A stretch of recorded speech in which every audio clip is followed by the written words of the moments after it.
கொள்கிறேன். இன்றைய தினத்தில் கூட நாம் தியானிக்க போறது ஆவியானவரை குறித்து நாம் தியானிக்க போகிறோம். நான் இந்த டாக்டரேட் பண்ணும்போது என்னுடைய தீசிஸ் ஆவியானவரை பற்றியதான ஒரு தீசிஸ் தான் இருந்துச்சு. இன்னைக்கு நாம் அவரை குறித்து தியானிக்க போகிறோம். ஆவியானவரை குறித்து உங்கள் எல்லாருக்கும் நன்றாக தெரியும். அப்படின்னா அவர் யாரு?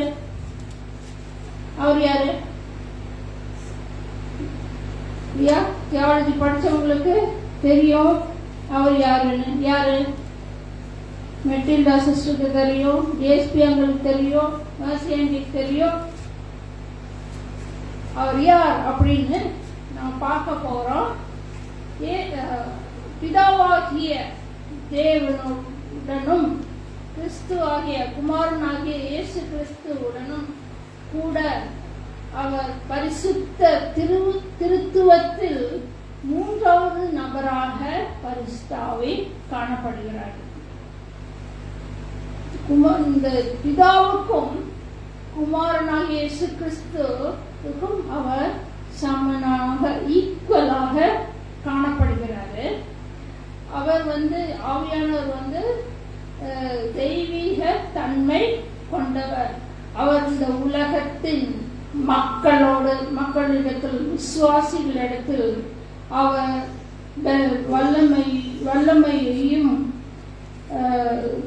வெளிப்படுத்தி விசுவாசிகள் மூலமாக ஆளுகை செய்து வெளிப்படுத்துகிறார் என்று பார்க்கிறோம். அவர் ஒரு ஜீவனுள்ள நபர். எப்படி பிதாவும் இயேசு கிறிஸ்துவும் ஒன்றாயிருக்கிறது போல அவரும் அப்படியாக நித்தியமாக எல்லா அறிவிலும் எங்கும் நிறைந்திருக்கிற ஒரு இயல்பை கொண்டவர் தான் ஆவியானவர். இன்றைக்கு ஆவியானவரிடத்திலிருந்து புறப்படுகிற பல வல்லமைகள் உண்டு. ஆனா இன்னைக்கு இந்த பார்ட் 1ல நம்ம அவருடைய 3 வல்லமைகளை குறித்து நாம் தியானிக்க போகிறோம். முதலாவது பார்த்தீங்கன்னா ஜீவனின் ஆவியானவரா இருக்கிறார். அந்த ஜீவனின் ஆவியானவர் வாசிக்கலாம். ரோமர் 8:11. ரோமர் 8:11.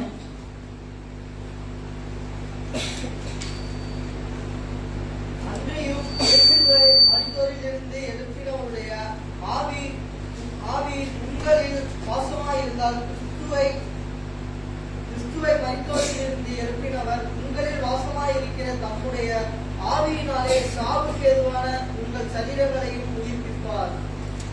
மரித்த சரீரத்தை கூட உயிர்ப்பிக்க வல்லவரா இருக்கிறார். நம்முடைய மரித்து போன சரீரத்தை கூட உயிர்ப்பிக்கிற வல்லமையா இருக்கிறாரு. எத்தனை பேர் விசுவாசிக்கிறீங்க? ஏனென்றால் நான் 100% இதுல விசுவாசத்தோட சொல்றேன். ஏன்னா என்னுடைய வாழ்க்கையில நான் இந்த அனுபவித்ததுனால நான் சொல்றேன்.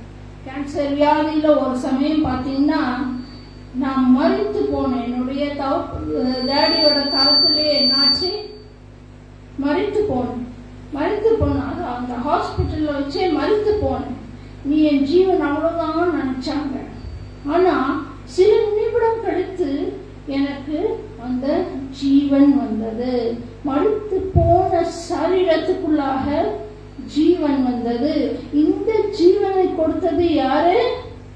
ஜீவனாகிய ஆவியானவர் தான் எனக்குள்ளாக அந்த ஜீவனை கொடுத்திருக்கிறார். கொடுத்து எத்தனையோ மரணங்கள் வந்தது, எத்தனையோ மரண சூழ்நிலைகள் நடக்க வேண்டிய சூழ்நிலை வந்தது. ஆனால் எல்லா சூழ்நிலையிலும், எல்லா மரண கண்ணியிலிருந்தும், எல்லா மரணங்களிலிருந்தும் ஆவியானவர் என்னை பாதுகாத்து இன்று வரைக்கும் உங்கள் முன்பாக நான் நிற்கிறேன் என்றால் அது தேவனுடைய கிருபை, இயேசு கிறிஸ்துவோட கிருபை, ஆவியானவருடைய கிருபை. ஆவியானவர் என்னை இதுவரைக்கும் என் ஜீவனை பாதுகாத்து கொண்டு வருகிறார். எதற்காக பாதுகாக்கிறாரு? அவருடைய பிளான், அவருடைய பர்பஸ் நிறைவேறுவதற்காக என்னை வைத்து இருக்கிறார். இன்னும் பார்ப்போம் என்றால் எசேக்கியேல் 37ஆம் அதிகாரத்தில் நாம் பார்ப்போம் என்றால் அங்கே சொல்லப்பட்டிருக்கிறது என்னென்றால், உலர்ந்து போன எலும்புகள், ஜீவன் இல்லாத எலும்புகள் உயிரடைந்தது என்று சொல்லப்பட்டிருக்கிறது இல்லையா? உலர்ந்து போன நம்முடைய சரீரம், விடாய்ந்து போன நம்முடைய சரீரம், தோய்ந்து போன நம்முடைய சரீரம். என்னுடைய சரீரம் பார்த்தீங்கன்னா நிறைய தடவை தோய்ந்து போயிருக்கு, விடாய்ந்து போயிருக்கு. காலையில எந்திரிக்கும் போது விடாய்ந்து போயிருக்கும்.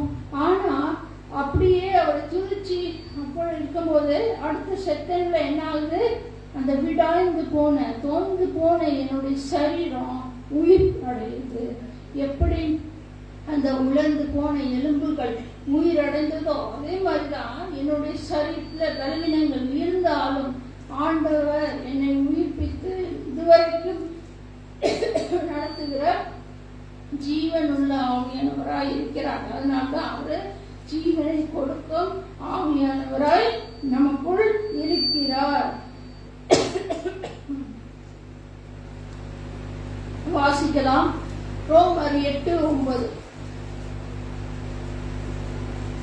தேவனுடைய ஆவி உங்களில் வாசமாயிருந்தால் நீங்கள் மாம்சத்திற்குட்பட்டவர்களாய் இராமல் ஆவிக்கு உட்பட்டவர்களாய் இருப்பீர்கள். கிறிஸ்துவின் ஆவி இல்லாதவன் அவருடையவன் அல்ல. என்னுடைய ஆவி இருந்தால் மாம்சத்துக்கு உட்பட்டவர்கள் நாம் அல்ல இல்லையா? அதாவது நாம் மாம்சத்துக்கு உட்படாதபடிக்கு ஆவியில் நடக்க வேண்டும் என்றால் இந்த பரிபூர்ணமான இந்த ஜீவனின் ஆவியை நாம் பெற வேண்டும். இந்த பரிபூர்ண ஜீவனின் ஆவி நமக்குள் இருந்தால்தான் நாம ஆவியில் நடக்க முடியும். இந்த பரிபூர்ண ஜீவனை நாம் பெற வேண்டும் என்றால் ஆவியானவருடைய நிறைவு நமக்குள் இருக்க வேண்டும். எப்படி அந்த நிறைவு இருக்கும் இல்லையா? அபிஷேகம், அவருடைய நிறைவு நமக்குள் இருக்க வேண்டும். 10 கண்களில் பார்த்தீங்கன்னா 5 கண்ணிகள் நிறைந்து காணப்பட்டிருக்காங்க, புத்தியுள்ள கண்ணிகள். மற்ற 5 கண்ணிகள் பார்த்தீங்கன்னா அவங்க அறகுறையாதான் நிறைந்திருந்தாங்க இல்லையா? இப்ப நிறைந்திருந்தனாலதான் ஆட்டுக்குட்டியான ஒரு கல்யாணத்துக்கு போக முடிஞ்சுது, பல்லவராஜ்யத்துக்கு போக முடிஞ்சுது. ஆனா அவங்க போய் தட்டுறாங்க.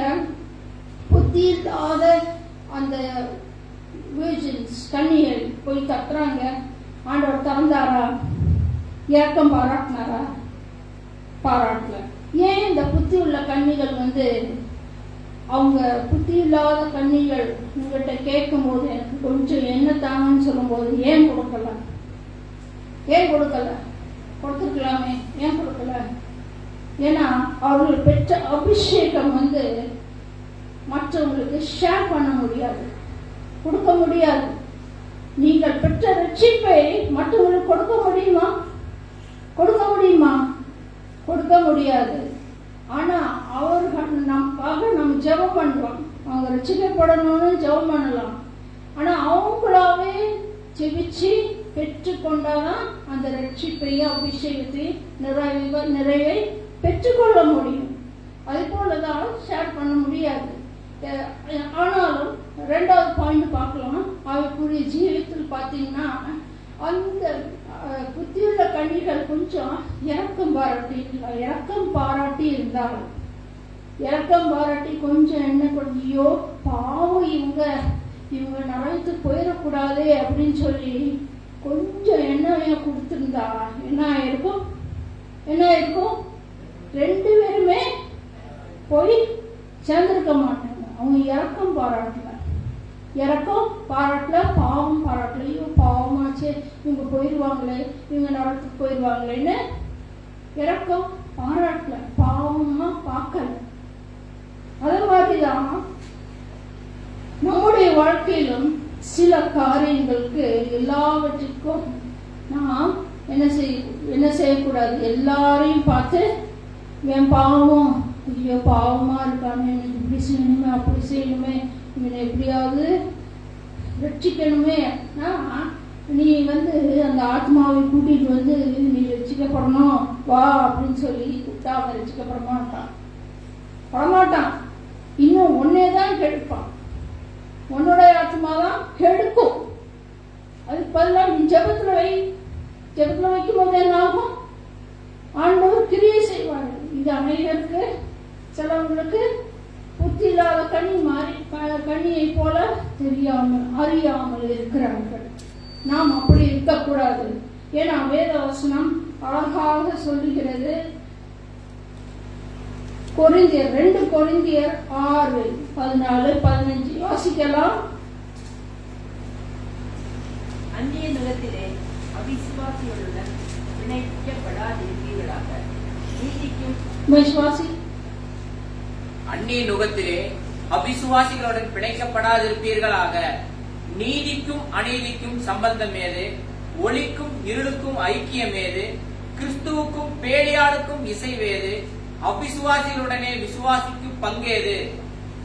பாருங்க, விசுவாசிக்கும் அவிசுவாசிக்கும் பங்கேது இல்லையா? அங்க சொல்லப்பட்டிருக்கிறது. வசனம் கிளியரா இருக்குது. நீ அவிசுவாசிகளோடு பங்கு போட்டோம்னா என்ன ஆகும்?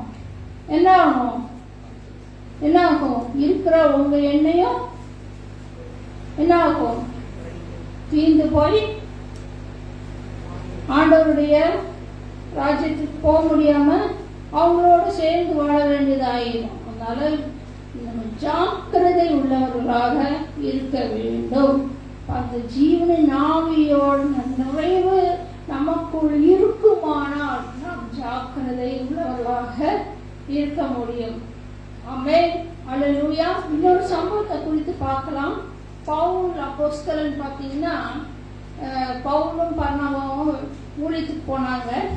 அங்கே பவுலும் அப்போஸ்தலரும் போய் பார்க்கலாம், நம்ம பழைய விசுவாசிகள் எப்படி இருக்கிறாங்கன்னு சொல்லி அந்த பட்டணத்துக்கெல்லாம் போய் பார்த்துட்டு வரலான்னு சொல்லும்போது, அப்ப பர்னபா சொல்றாங்க, என்ன சொல்றான், நம்ம மார்க்கையும் கூட்டிட்டு போகலாம் அப்படின்னு சொல்லி. இப்போ பவுல் வந்து என்ன சொல்றான், இந்த மார்க்கை நான் வேண்டாம், கூட்டிட்டு போக வேண்டான்றாங்க.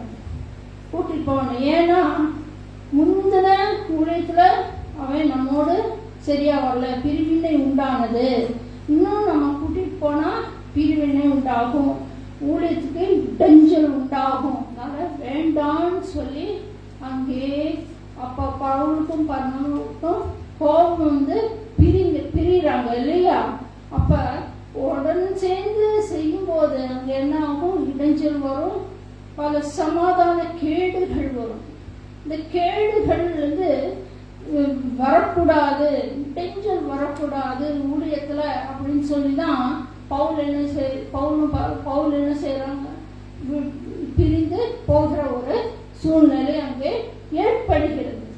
நான் ஜீவனின் ஆவியானவர் நமக்கு இருக்கும் போது அவர் நம்மை அழகா என்ன செய்வாரு, அழகா நம்ம கொண்டு போய் நடத்துவாரு. அதே போலதான் இந்த எப்படி அந்த ஜீவனின் ஆவியை நாம் உண்மையாக பரிபூர்ணமாக பெறுவது என்றால், உண்மையாய் ரட்சிக்கப்பட்டவர்கள் தான் இதை பெற்றுக்கொள்ள முடியும். அதாவது எப்ப பெற்றுக்கொள்ள முடியும் அப்படி என்று நாம் பார்த்தோம் என்றால், உபத்திரவத்தில் பாடு அனுபவிக்கும் போதுதான் இந்த நிறைவை பெற்றுக்கொள்ள முடியும். எப்படி நம்ம பாடுகள், துக்கங்கள், துன்பங்கள், கஷ்டங்கள், தண்ணீரை கடக்க வேண்டியது, ஆறுகளை கடக்கணும், அக்னியை நடக்கணும், வேறு ஸ்தலத்துக்கு கஷ்டம் வருது, பல இடங்கள் பல காரியங்கள் வருது, வியாதி நிற்ப கஷ்டம் வருது, எல்லாம் வருது, உபத்திரவம் வருது. அந்த உபத்திரவத்துலதான் அந்த ஜீவனின் ஆவியானவருடைய வழி நடத்துதல், அவருடைய சகாயத்தை நாம் பெற முடியும். அழகா வழி நடத்துவாரு, அழகா நமக்கு சகாயரா இருந்து வழி நடத்துகிற ஜீவனுள்ள ஆவியானவராய் இருக்கிறார். எங்கு செல்ல வேண்டும், என்ன சொல்ல வேண்டும், வழி நடத்தும் ஆவியானவரே.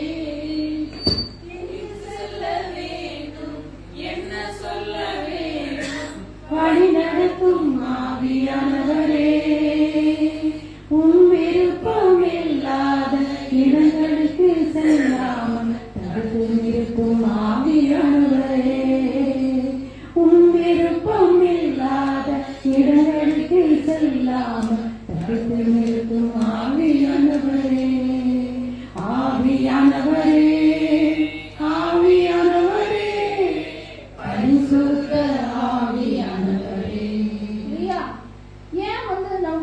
பாடுகள் வருது?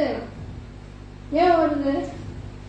பாடுகள் வந்தாதான் நான் இயேசுவை நேசிக்க முடியும். ஃபர்ஸ்ட். ரெண்டாவது, பாடுகளின் வழியில தான் எல்லாவற்றிலும் தேவனை, கர்த்தரை, இயேசுவை சார்ந்து நாம் ஜீவிக்க முடியும். இல்லாட்டா நம்ம எப்படி ஜீவிப்போம்? மனுஷன்கிட்ட போலாம், அங்க போலாம், இங்க போலாம் தான் நினைப்போம். அவரை பற்றி should depend upon only on Jesus Christ. இல்லையா? ஆவியானவரை மட்டும் நம்ம டிபெண்ட் பண்ணணும். மூன்றாவது காரியம், டு டேஸ்ட் ஹிஸ் குட்னஸ். கர்த்தர் நல்லவர் என்று ருசித்து பாருங்கள். வாசிக்கிறீங்களா அந்த வசனம்? எங்க இருக்கு? சங்கீதம் 38 இருக்கு. பாத்தீங்கன்னா வாசிக்க வேண்டாம். ஏன் ருசிக்கிறோம் இல்லையா? யாரும் ருசிச்சிருக்கீங்க? அவரை யாரும் ருசிச்சிருக்கீங்க? எப்படி ருசிக்க முடியும் அப்படின்னு பாத்தீங்கன்னா, நான் சிறு வயதிலே எனக்கு இந்த மேகி நூடுல்ஸ்னா ரொம்ப பிடிக்கும். அந்த டேஸ்ட் எனக்கு ரொம்ப பிடிக்கும். நாள் போக போக ஒரு பேக்கெட் இல்லை, வாரத்துக்கு 3 பேக்கெட் 4 பாக்கெட் கண்டிப்பா எனக்கு வேணும். அதுல அடிக்ட் ஆயிடுச்சு. அந்த டேஸ்ட்ல அடிக்ட் ஆயிட்டேன். இந்த மேகி நூடுல்ஸ்னா எனக்கு இல்லாம இருக்க முடியாது. அப்படி ஒரு அடிக்ட் ஆயிடுச்சு. அந்த மாதிரிதான் இயேசு கிறிஸ்துவை நம்ம ருசிக்க வேண்டும். பாடுகள் வழியாக தான் இதனை ருசிக்க முடியும். எப்படி நான் மேகி நூடுல்ஸ்ல அடிக்ட் ஆனனோ அது மாதிரி நம்ம இயேசுவோடைய அன்புல நம்ம அடிக்ட் ஆயிடணும். மனுஷனுடைய அன்பு இல்ல, ஆண்டவருடைய இயேசுவோட அன்புல தான் நம்ம என்ன செய்யணும்? அடிக்ட் ஆயிடணும்.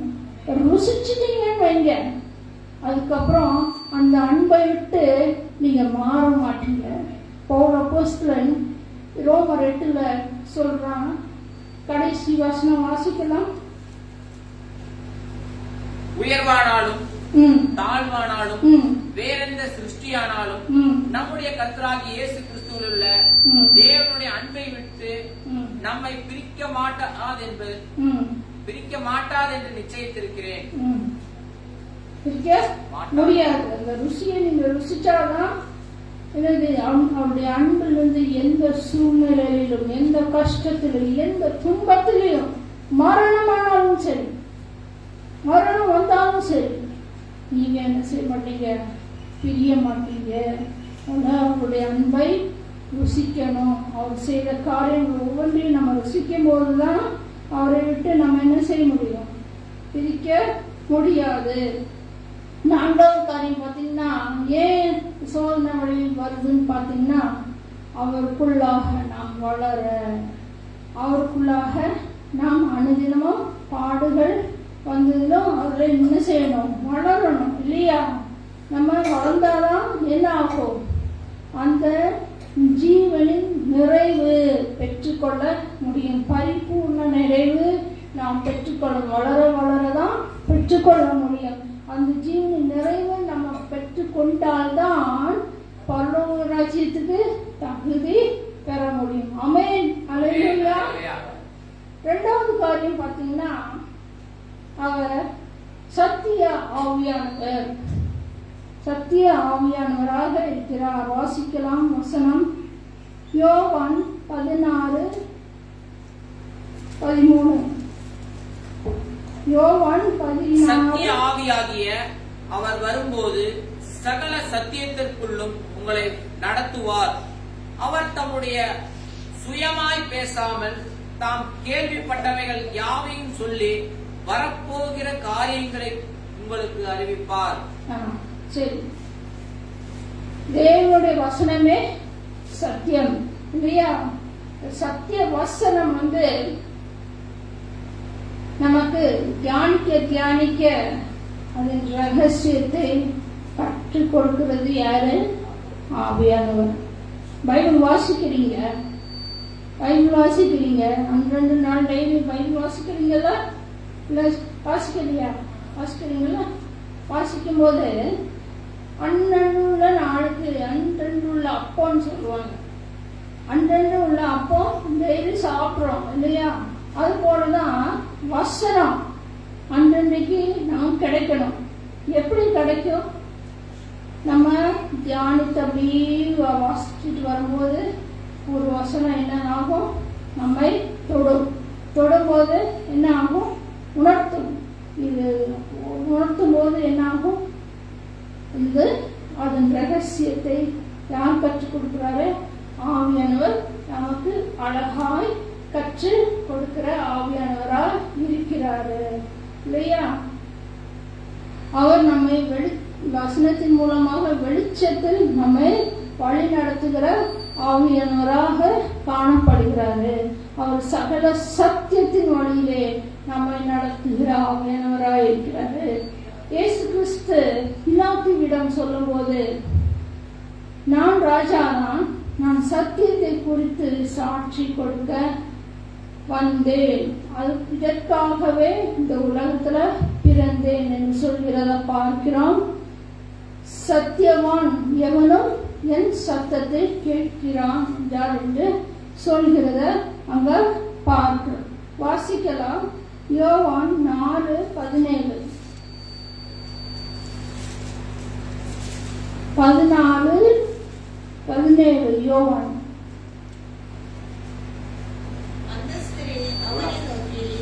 உலகம் அந்த சத்திய ஆவியானவரை காணாமலும் அறியாமலும் இருக்கிறபடியால் அவரை பெற்றுக்கொள்ள மாட்டாது. அவர் உங்களுடனே வாசம் பண்ணி உங்களுக்குள்ளே இருப்பதால் நீங்கள் அவரை அறிவீர்கள். உலகம் யார் அறியாது? சத்திய ஆவியானவரை அறியவும் செய்யாது, அவங்கள தெரியாது. ஆனா நம்ம யாரும் அறிஞ்சிருக்கிறோம்? ஆவியானவர் அறிஞ்சிருக்கீங்களா? அறிஞ்சிருக்கீங்களா? ஆமென், அல்லேலூயா. ஆவியானவர் நீங்கள் அறிந்திருந்தீர்கள் என்றால், அவர்களை அறிந்திருந்தால் அவர்களை கண்டும் இருப்பீங்க. என்னாச்சு? அந்த வசனம் என்ன சொல்லுது? காணவும் அறியவும் முடியும் அப்படின்னு சொல்லி இருக்கிறது இல்லையா? எப்படி காண முடியும்? எப்படி அவரை காண முடியும்?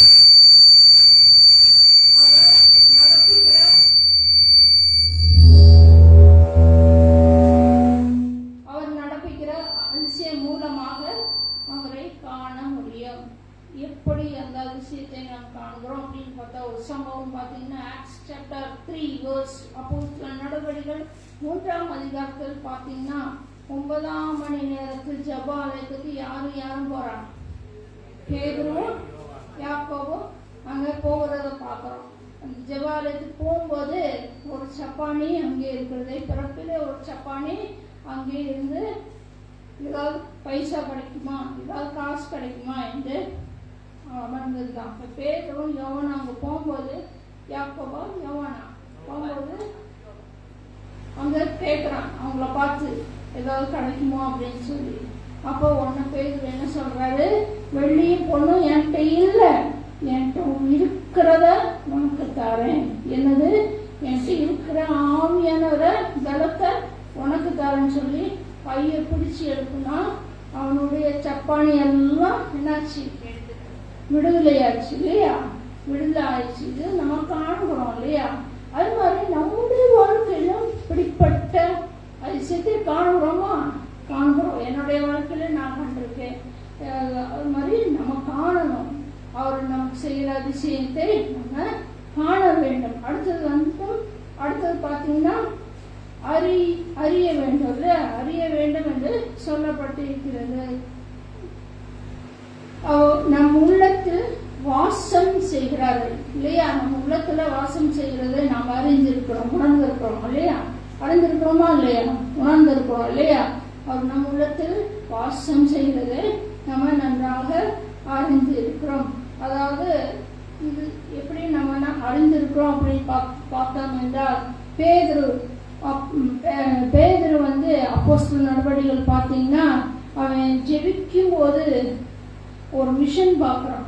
மிஷன் பார்க்கும்போது மேலேருந்து ஒரு கூண்டுல சில பிராணிகள் அடித்து குசி அப்படின்னு சொல்லி அவனுக்கு அந்த மிஷன் காமிக்குது. இது அசுத்தம் இல்லை, பரிசுத்தமானது அப்படின்னு நான் சொல்லி அவனுக்கு அந்த விஷன் காமிக்கிறது. இவன் அது அவன் என்ன செய்யறான், அறியறான், உணர்றான். இது ஆவியானவர்கிட்ட வந்தது. அந்த மாதிரி நம்முடைய வாழ்க்கையிலும் சில விஷன்ஸ் வரும், தரிசனம் வரும். இதெல்லாம் யார் கொடுக்குறா? ஆவியானவர் நம்முடைய வாழ்க்கையில கொடுக்கிறாரு. இந்த விஷன்ஸ் எல்லாம் ஆவியானவர் தான் நம்முடைய வாழ்க்கையில கொடுக்கிறாரு. அதை அவர் நிறைவேற்றுகிற ஆவியானவராக இருக்கிறாரு. ஆவியானவர் தான் நம்முடைய ஆவியுடன் என்ன செய்கிறாரு? சாட்சி கொடுக்கிற ஆவியானவராக இருக்கிறார். வாசிக்கலாம் வசனம், யோவான் 16:13. அவர் சுயமாய் பேச மாட்டார், வரப்போகிற காரியங்களை உங்களுக்கு அறிவிப்பார். அவர் சுயமாய் மனுஷன மாதிரி பேசுறது கிடையாது. மனுஷன் சுயமா பேசுவான். இன்னைக்கு அவன் ப்ராமிஸ் பண்ணுவான், இன்னைக்கு இப்படி செய்வேன் அப்படி செய்வேன் சொல்லுவான். ஆனா அது மறந்து போய் அவன் செய்ய மாட்டான். ஆவியானவர் அப்படி கிடையாது. அவர் மறக்காத தேவன், மறவாத நேசர். நமக்கு கூட ஞாபகப்படுத்தி கொடுக்கிற ஆவியானவர் தான் சத்திய ஆவியானவராகிய இயேசு கிறிஸ்து ஆவியானவராக இருக்கிறாரு. அது மாதிரி நம்முடைய வாழ்க்கை இந்த ஆவியானவரே கருத்துக்களை புரிய வைக்க எளிதாக சில 3 காரியங்களை ஒப்பிடுகிறார்கள். அந்த 3 காரியங்கள் என்ன அப்படின்னு பார்த்தோம்னா, அதாவது தண்ணீரையும் பாலையும் திராட்சை ரசத்துக்கு ஒப்பிடுகிறார்கள். அதாவது தண்ணீர் பார்த்தீங்கன்னா ஒரு மனிதனுக்கு தாகம் அடிக்குது. அவனுக்கு இந்த தாகத்துல தவிக்கும் போது அவனுக்கு தாகமான தண்ணீரை கொடுக்கும் போது அவனுக்கு எப்படி இருக்கும்?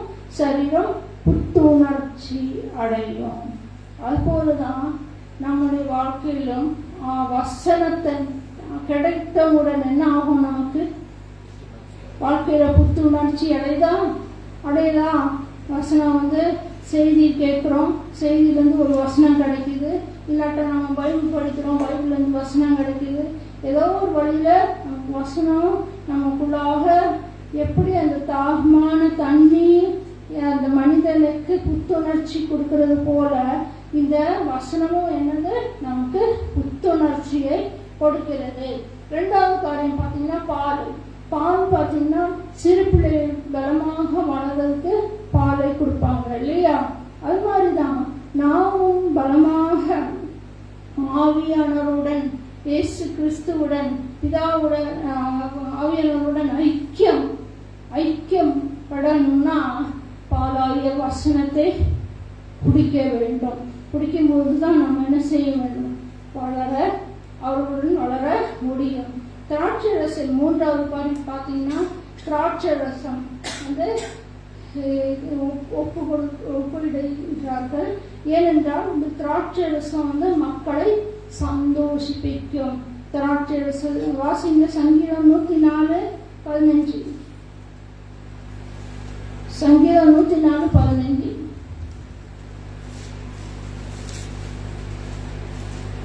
நான் அபிஷேகம் பண்ணினவர்களை நீங்கள் தொடாமலும் என்னுடைய தீர்க்கதரிசிகளுக்கு தீங்கும் செய்யாமலும் இருங்கள் என்றார். திராட்சரசத்தை மனுஷருடைய இதயத்தை மகிழ்ச்சியாக்கும், திராட்சரசத்தையும் அவனுக்கு முகக்கலையை உண்டு பண்ணும், எண்ணெயும் மனுஷருக்கு இருதயத்தை ஆதரிக்கும் ஆகாரத்தை விளைவிக்கிறார். திராட்சரசத்தை வாங்கிக் கொள்ளுங்கள் அப்படின்னு வசனம் ஒன்று உண்டு. அந்த வசனத்தை தான் வசனம் வாங்கும்போது அந்த சந்தோஷிப்பிக்கும் அப்படின்னு சொல்லி நம்ம பார்க்கிறோம். அது போலதான் அவருடைய வழி நடத்தும் போது அது வழி நடத்தல் நம் வழி நடக்கும் போது அந்த சந்தோஷம் நமக்கு கிடைக்கும். அவருடைய வழியில் நம்ம நடக்கும் போதுதான் என்னது? அந்த சந்தோஷம் நமக்கு கிடைக்கிறது. எப்போ அந்த சந்தோஷம் முழுமையாக கிடைக்கிறது? அவருக்குள்ள ஐக்கியம் பலமா இருக்கும் போதுதான் அந்த சந்தோஷம் எந்த சூழ்நிலையும் நம்ம விட்டு பிரிக்காது. ஆமென், அல்லேலூயா. அடுத்து 4வது காரியம் பார்த்தீங்கன்னா, சத்தியத்துக்காக நீங்கள் எதை விடுகிறீர்களோ நேரத்தை கொடுக்குறீங்க. இல்லாட்டா உங்க அந்த வேலை நேரத்தை ஒதுக்கி சத்தியத்துக்காக இருக்கும்போது மற்றபடி மற்ற ஆண்டவருக்கு பிரியமில்லாத காரியங்கள் விடும்போது, பாவத்தை விடும்போது, அவருடைய ஐக்கியம் வைக்கும்போது தான் என்ன ஆகுது? அந்த ஐக்கியம் பலனடைகிறது என்று நம்ம பார்க்கிறோம். ஆவியானவர் இது இந்த சத்திய வசனம் நமக்கு சத்திய ஆவியானவர் நமக்கு கிடைத்த ஒரு பெரிய ஆசீர்வாதமாக காணப்படுகிறது. ஆமென், அல்லேலூயா. அதனால இந்த சத்தியத்தை என்ன செய்யக்கூடாது? விற்று போடக்கூடாது. வாசிக்கலாம் நீதிமொழிகள் 23:23. சத்தியத்தை வாங்கு, அதை விற்காதே. சத்தியத்தை வாங்கு, அதை விற்காது. இன்னைக்கு நம்ம சத்தியத்தை வாங்குறோமா விற்கிறோமா? எப்படி இருக்கும்? தாவீது ராஜா ஒருத்தன் பாத்தீங்கன்னா எப்பவுமே சத்தியத்துலதான் இருந்தாரு இல்லையா? ஆனா ஒரு சமூகத்துல சத்தியத்தை விற்று போட்டார். எப்படின்னா பட்சிபாவுடன் என்னாச்சு? கான்டாக்ட் வச்ச ஆண்டவருக்கு பிரியம் இல்லாத ஒரு கான்டாக்ட் இல்லையா? என்ன 4 கான்டாக்ட் இருந்துச்சு. முதல்ல அந்த பட்சைபாவை இச்சையோடு பார்க்கிறான். இச்சை வந்துருச்சா? அப்புறம் அவளோட விபச்சாரம் செய்யறான். விபச்சாரம் செய்யாதிருப்பாயா? 2வதாச்சா? 3வது களவு செய்யாதிருப்பாயாக. அடுத்தவனுடைய மனைவியே களவு பண்ணானா இல்லையா? 3வது களவு பண்ண இல்லையா? அடுத்தது அதை களவு பண்ணி அவளை பெற்றுக் கொள்வதற்காக அவளுடைய புருஷனை கொலை செய்தான். 4 காரியம். இந்த 4 காரியம் செய்ததுனால சத்தியத்தை என்ன செய்யலாம்? விற்று போட்டான். கடைசியில நாத்தான் தீர்க்கதரிசி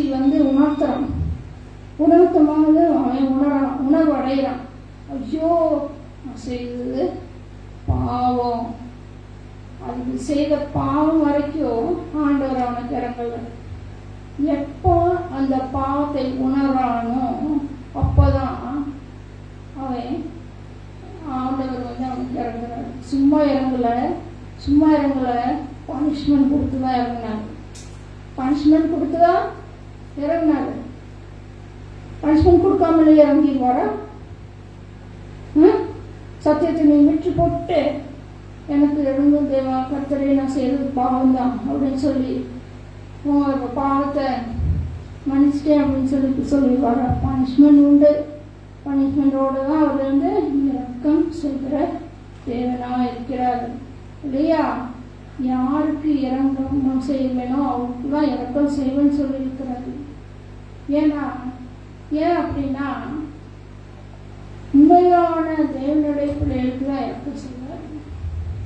சும்மா அந்நிய நுகத்து உள்ள ஜனங்கள், ஆண்டவர் அறியாதவருக்கு அவர் எல்லாத்துக்கும் இறங்க மாட்டார். உண்மையான தேவனுடைய பிள்ளைகளுக்கு இறங்குற கர்த்தராய் இருக்கிறார். அதனால்தான் ஆண்டவர் மோசேயில் இருக்கிற டைம்ல சொன்னாரு. பவுல் அப்போஸ்தலன் இங்கே கொரிந்தியர்ல சொல்றத பார்க்கிறோம். யாருக்கு நான் இறங்கணுமோ அவங்களுக்கு தான் இறங்குவேன் அப்படின்னு சொல்லி நம்ம பார்க்கிறோம். அப்ப அந்த இறக்கத்துக்கு நம்ம தகுதி உள்ளவராயிருக்கணும். தகுதி வேணும்னா அந்த சத்தியத்தை என்ன செய்யணும்? விற்று போடக்கூடாது. அதை நம்ம என்ன செய்யணும்? வாங்கி கொள்ளணும். தினமும் சத்தியத்தை என்ன செய்யணும்? வாங்கி கொள்கிறவர்களாக நாம் காணப்பட வேண்டும். கடைசியாக அவர் மகிமையின் ஆவியானவராயிருக்கிறார். வாசிக்கலாம் 1 பேதுரு 4:14.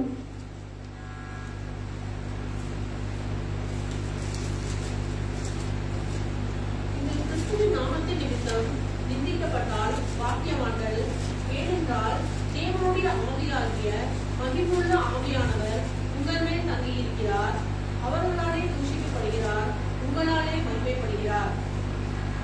பாருங்க, தங்கத்தை வந்து சுட்டு அதை பாடுகளுக்கு உட்படுத்தும் போது அது மகிமையாய் ஜொலிக்கிறது இல்லையா?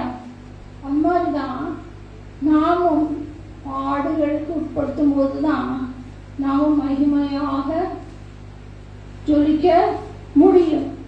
ஏனென்றால் இக்காலத்து பாடுகள் இனி வெளிப்படும் மகிமைக்கு எவ்விதத்திலும் ஒப்பிட முடியாது இல்லையா? அப்படிப்பட்ட மகிமையான காரியம்தான் நமக்கு பங்கு உண்டு. இந்த மகிமையான காலத்துல நமக்கு என்ன உண்டு? பங்கு உண்டு. இந்த பாவத்துல பாடுகளின் வழியா நடக்கும் போதுதான், பாடுகளின் வழியாக நடக்கும்போது வழி நடக்கும் போதுதான் நமக்கு என்னது? கர்த்தருடைய ஆவியானவருடைய மகிமை நமக்குள் இறங்கும். அவருடைய மகிமை நமக்குள் தங்கும், தங்கி இருக்கும். நாமும் அவரை மகிமைப்படுத்த முடியும். அதனால தேவனை நாம் மகிமைப்படுத்த முடியும், மகிமைப்படுத்த வேண்டும். ஸ்தோத்திர பலியிடுகிறவன் தேவனை மகிமைப்படுத்துகிறான் இல்லையா? இன்னொரு காரியம் கூட சொல்றேன். அதாவது ஆபத்து காலத்தில் என்னை நோக்கி கூப்பிடு, நான் உன்னை விடுவிப்பேன், நீ என்னை மகிமைப்படுத்துவார். யாரெல்லாம் இதை அனுபவிச்சிருக்கீங்க? ஆபத்து காலம்னா என்ன காலம்னா, தனிமையான காலத்துல ஆபத்தான ஒரு சூழ்நிலை இருக்கிறது தான் ஆபத்து காலம். இப்ப ஒரு சமயத்துல ஏற்கனவே நான் சொல்லியிருக்கிறேன், நான் மறுபடியும் சொல்றேன். இப்ப எனக்கு இந்த பெரிட்டோனியல் டயாலிசிஸ் பண்றதுக்காக எனக்கு ஒரு மைனர் ஆப்ரேஷன் பண்ணி ஐசோலேஷன் ரூம்ல போட்டுட்டாங்க. போட்ட உடனே எனக்கு கான்ஷியஸ் கொஞ்ச நேரம் கழிச்சு தான் வந்துச்சு. கான்ஷியஸ் வந்த உடனே பார்த்தீங்கன்னா எனக்கு ஒரு பக்கம் குளிருது, ஏசி வேற போட்டாங்களா, குளிருது. இன்னொரு பக்கம் 2 காலும் வலி எடுக்குது, பயங்கரமா வலி எடுக்குது. அது எழுப்பி நின்னாதான் அந்த வலி போகும். பொதுவாக ஒரு காலில் தான் வரும், 2 காலையும் வந்து வலி எடுக்க ஆரம்பிச்சிச்சு. கையில் பார்த்தீங்கன்னா ஒரு கையில் பிபி அப்பாரட்டஸ், இன்னொரு கையில் ஆக்சிமீட்டர் போட்டிருக்காங்க. இப்போ நான் நர்ஸை கூப்பிட்டேன், நான் இப்படி எனக்கு கால்லாம் வலிக்குது அப்படின்னு. உடனே அந்த நர்ஸ் என்ன சொல்லிச்சு, உனக்கு கால் வலிக்குது, ஆப்ரேஷன் பண்ண இடம் வலிக்கலையோ அப்படின்னு கேட்டுச்சு. போயிடுச்சு. எனக்கு ஹெல்ப்பே பண்ணலை, ஹெல்ப் பண்ணலை. என் பக்கத்தில் அம்மா அப்பா கிடையாது, யாருமே கிடையாது, தனியா இருக்கிறேன். இந்த வசனம் தான் சொன்னேன், ஆபத்து காலத்தில் என்னை நோக்கி கூப்பிட, நான் உன்னை விடுவிப்பேன், நீ என்னை மகிமைப்படுவான்னு சொல்ல முடிச்சதுக்குள்ள இந்த வலி அப்படியே மாறிப்போச்சு. ஆமே, நான் உண்மை, இது சத்தியம், நான் அனுபவிச்சனால தான் நான் சொல்ல முடியுது. அப்படியே அந்த வலியெல்லாம் 2 காலிலிருந்து போயிடுச்சு. இந்த வசனம் சொல்லி முடிக்கிறதுக்குள்ளேயே வலி போயிடுச்சு. ஆமே, அல்லேலூயா. இதுதான் ஆண்டவருடைய மகிமை. ஆவியானவர் நமக்குள் இருக்கிறார்கள். அவரை நாம் மகிமைப்படுத்தும் போது அவர் நம்மை மகிமைப்படுத்துகிற ஆவியானவராக இருக்கிறார்கள். இன்னொரு காரியம் பார்த்தீங்கன்னா, ஆலயத்துல ஷெக்கினா மகிமை உள்ள நிரம்பி இருக்கிறது அப்படின்னு சொல்லி பார்க்கிறோம். இந்த ஷெக்கினா என்ற வார்த்தை பார்த்தீங்கன்னா பைபிள்ல இல்லை, இந்த வார்த்தை கிடையாது. ஆனால் இன்டைரக்டா அந்த வார்த்தை இருக்கு. என்னன்னா அதுக்கு அர்த்தம் என்னன்னா, அவருடைய பிரசன்னத்தையும் மகிமையையும் அந்த ஷெக்கினா மகிமையை குறிக்கிறது. அந்த ஷெக்கினா மகிமை வந்து ஆலயத்தை முழுமையாக நிரப்பி இருக்கிறது. அந்த ஷெக்கினா மகிமை வந்து பிற்காலத்துல யூத அறிஞர்களால பயன்படுத்தினது. இந்த ஷெக்கினா மகிமையை நாம் எப்படி கண்டுகொள்ளலாம் என்றால், யாத்திராகமம் 40:34 வாசிக்கலாம்.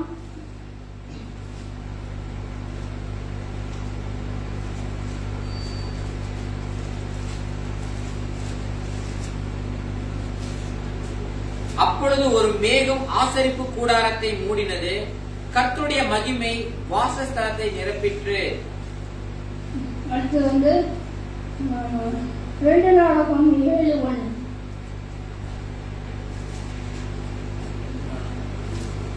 2 நாளாகமம் 7:1. சாலமோன் ஜெபம் பண்ணி முடிக்கிற போது அக்கினி வானத்திலிருந்து இறங்கி சர்வாங்க தகன பலியையும் மற்ற பலிகளையும் பட்சித்தது.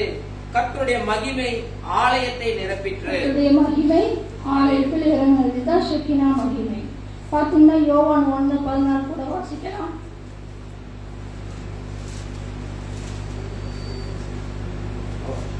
அந்த வார்த்தை மாம்சமாகி கிருபையினாலும் சத்தியத்தினாலும் நிறைந்தவராய் நமக்குள்ளே வாசம் பண்ணினார்.